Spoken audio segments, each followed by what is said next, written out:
This Okay. conference will now be recorded. Good morning, everybody, and welcome to the October Missouri Evergreen cataloging meeting. Again, this month it was delayed a little bit because we had a number of libraries closed last Monday on the 11th. And just as a reminder for anybody who wasn't here when I said it previously, please enter your name and your library into the chat if you have not already, so that we can make sure that that is included in our attendance for today's meeting. I believe that today might be a little bit shorter of a meeting. I was away for for a whole week, and then last week I was back, but catching up on things. So, um, kind of put together some of this a little last minute. But going on to our news for today, the Missouri Evergreens Users Conference was um, or took place at MLA during a pre-conference session from 8 a.m. to 12. Um, I thought the content there was wonderful. Unfortunately, I wish there were a few more people that could have joined us. It was really nice to see those who were there, and it was nice to meet people in person. And I thought there was some really good information shared. Now, those presentations, I believe, most of them were sent out with the general membership meeting agenda. I think Shannon had included some of that, um, but she still had one more I think she was going to send out later. So look for that information in the listservs. Um, then at the beginning of next month, on November 4th, Cedar County will be going live. And I know that November sounds really far away, but it's not. Actually, next week is the week before their migration. So next week, from the 25th to the 29th, we can't do any merging or deleting of bibliographic records. Again, we just have to do that at the beginning or before any new library joins as their data is being migrated into the system. So just keep that in mind. But also during that time, you still can move items, you can delete items. Your items are okay as long as they are not the last thing on that bibliographic record. So just keep that in mind as next week rolls around. I will send out a reminder email. I think I've already have it scheduled, or I started to write it. We'll see. But you'll get a reminder email on Monday morning so that hopefully no one gets anything or deletes anything before then. Also a reminder that kind of coincides with our list that we'll get from Equinox, so you'll have to hold off a week before going in and doing your stuff for that stuff. Definitely, yeah. It'll be very tempting, and maybe when that email goes out, I'll try to respond to it as a reminder as well, because maybe by Wednesday or no, the 25th, that's when it should go out. So it should be pretty fresh in your minds. But yeah, thank you for the reminder, Kate. Additionally, a few of us have been talking about maybe the necessity of having a kind of like a help desk email for catalogers. Of course, you can always feel free to reach out to the listserv.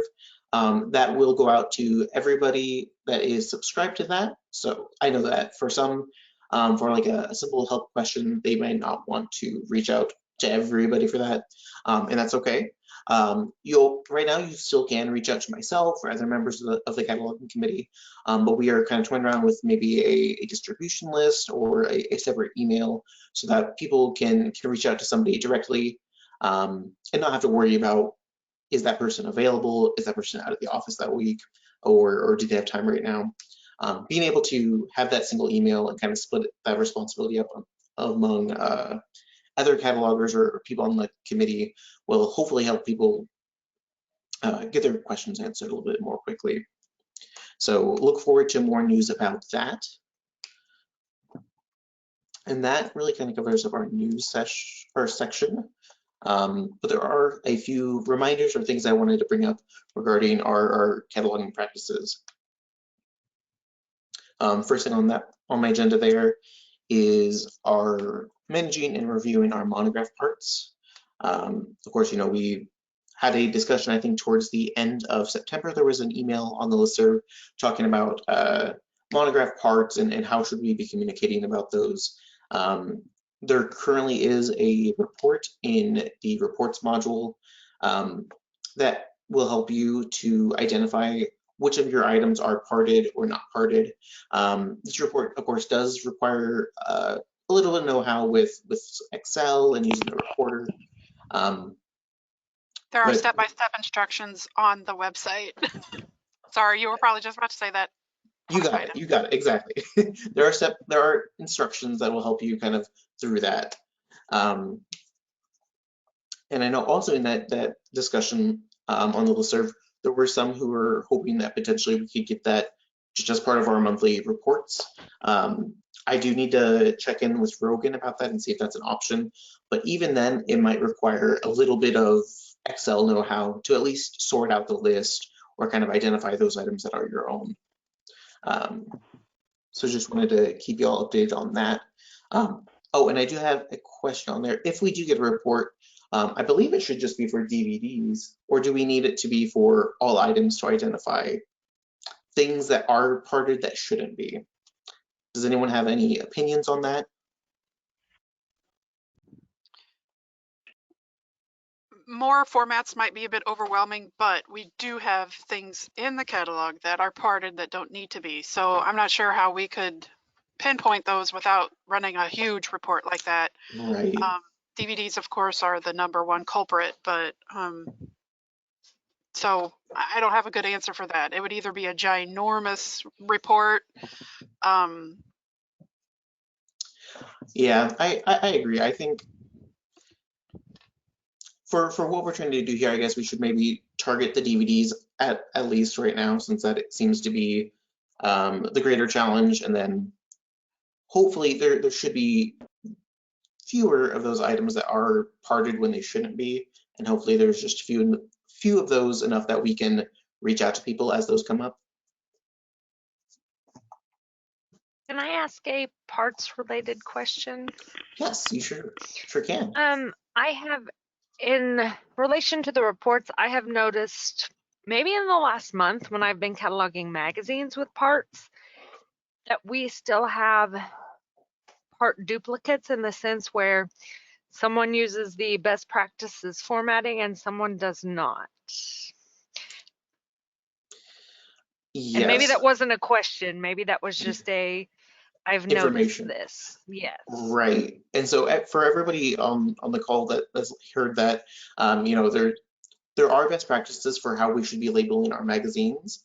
I personally haven't been using the catalog to track our own magazine circulation, so maybe I don't run across this as often, but I know on those bibliographic records, when you add in your item, you know, everyone can put their Time magazine together on the Time magazine record, and will indicate the month or the issue based off of what you've received and its publishing frequency. Where am I going? But again, on the Missouri Evergreen website, under Member Resources, Cataloging Training Materials,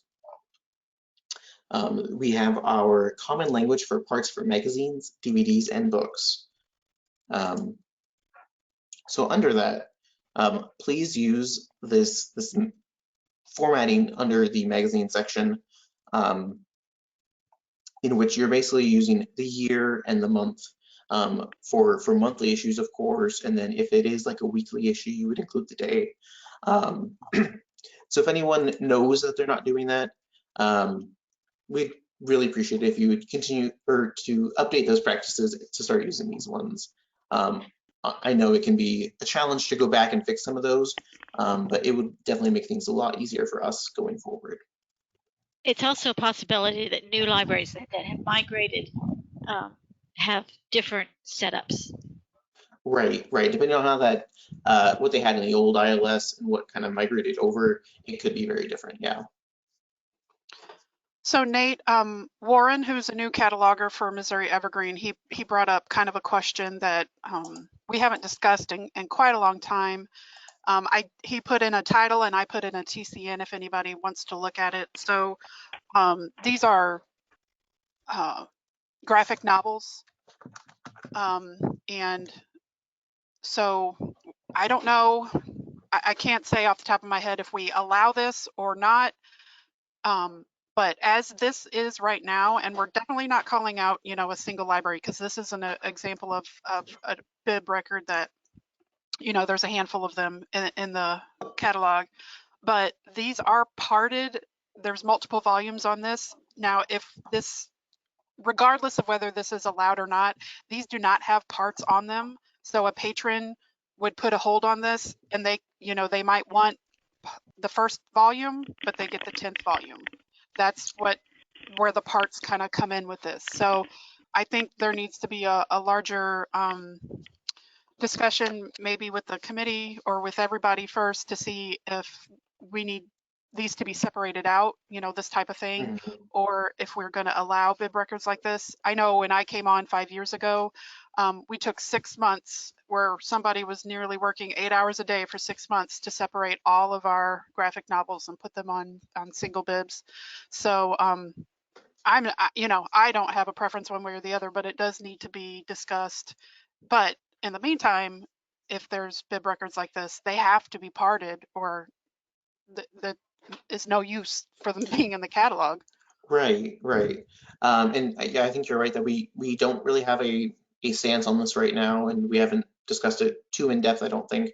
But yeah, the parts themselves are really integral to serving our patrons and your patrons.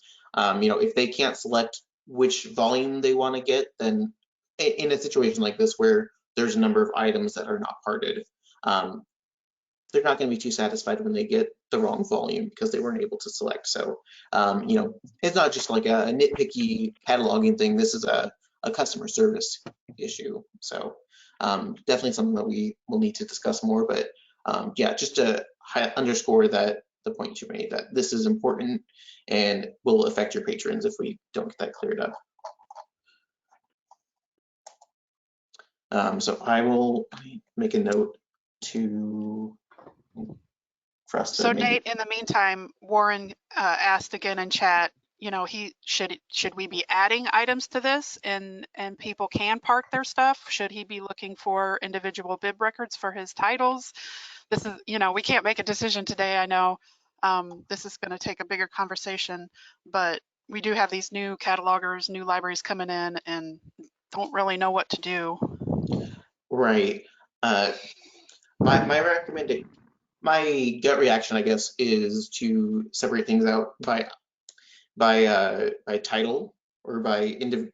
Well, they have similar titles, but a lot of those do have like part titles, so that they are kind of separate on their own. And we do have a lot of bibliographic records for each of those parts and those part titles.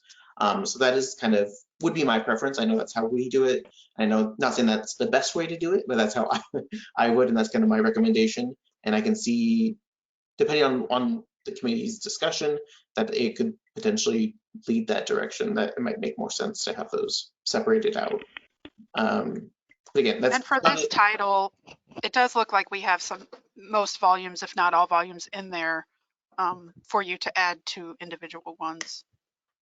right. So in some of those cases, rather than, you know, throwing them all onto one bib record, adding all the parts, and then later learning that, oh, you have to separate them out and then remove all the parts, it might just be easier just to add them to those individual bibs as you're going.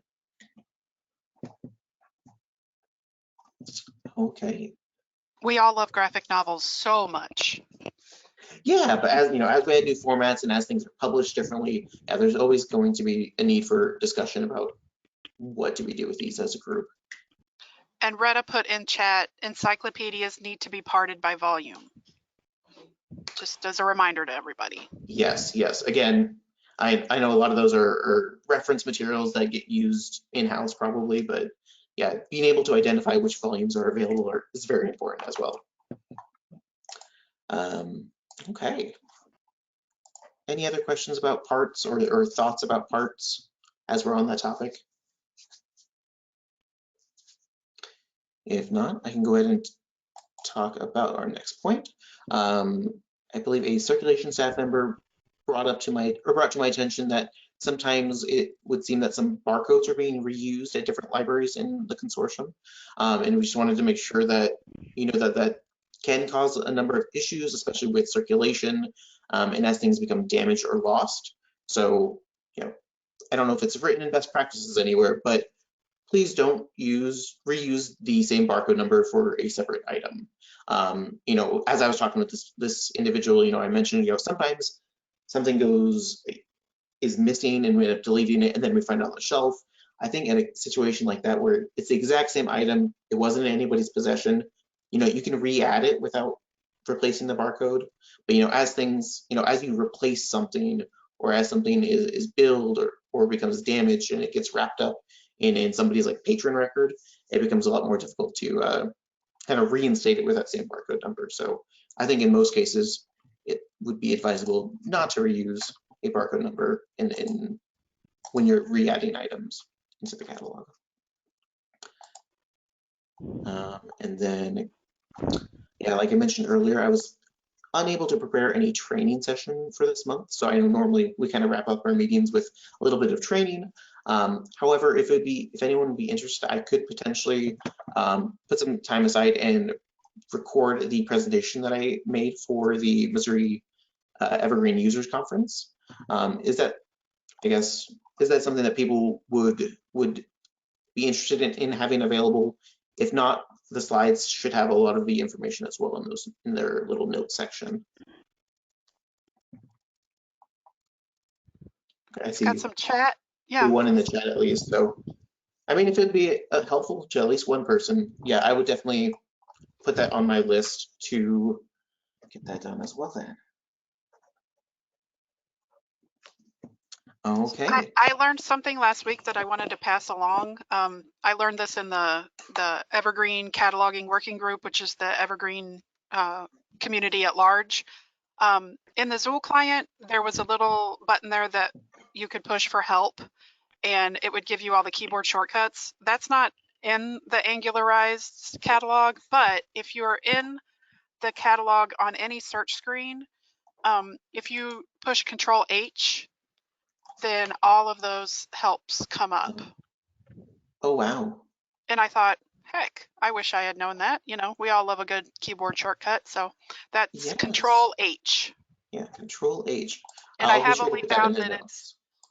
I've only been able to get it to work if I'm on a catalog search screen. Even though there's circ stuff and everything on the list, I've only been able to get it to work on a search screen. Wow, that's awesome. I'm glad you passed it along because I know I will sometimes bring it up in training with even like local staff. And like, I know there's hotkeys. I don't know if they are, but I'm sure there's a list somewhere. And I'm glad that you can just access that list within the Evergreen interface. Awesome. Thanks for sharing, Kate. Okay, well, I think that was about everything I had. Does anybody else have any questions or anything else they want to bring up?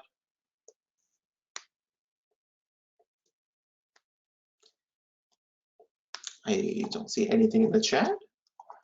So if not, I guess that will conclude our meeting. Our next meeting is next month in November on the 8th at 11 a.m. So I will see you all then.